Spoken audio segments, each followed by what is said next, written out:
The leaves of 90 autumns have fallen since the guns were stilled and the dead were finally allowed to rest in peace.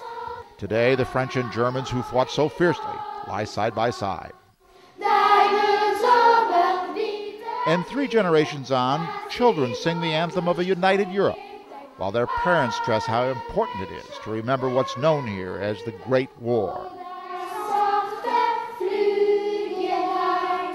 Historian Yves Follon has no problems remembering. Along a beet field, once a battlefield, it takes him only a few seconds to find some shrapnel or a spent bullet. They're everywhere. 50 tons of live munitions turn up each year, as well as the remains of dozens of soldiers. So you're still living with World War I? Yeah, I cannot forget. After the Great War, Europe was never the same. A generation of men was slaughtered.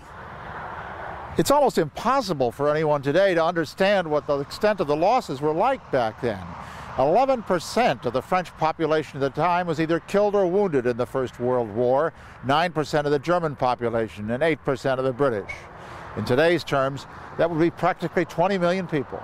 But remembering the horrendous loss only makes it harder to remember why it seemed so necessary. Why was it so important to take this or that ridge or valley, that wave after wave of men were sent to their deaths? In some places, hundreds of thousands were sacrificed to move the battle lines a few yards. Artillery barrages ground off hilltops and wiped whole towns off the map. This would have been German positions. Yeah, balcony trench. At one spot near Champagne country, the Germans were dug in for 3 years. French soldiers in the valley below were ordered to take the hill. In about 1 week, French artillery soldiers dropped more than 6 million of shells. Right here? On that ridge. 40,000 died the first day.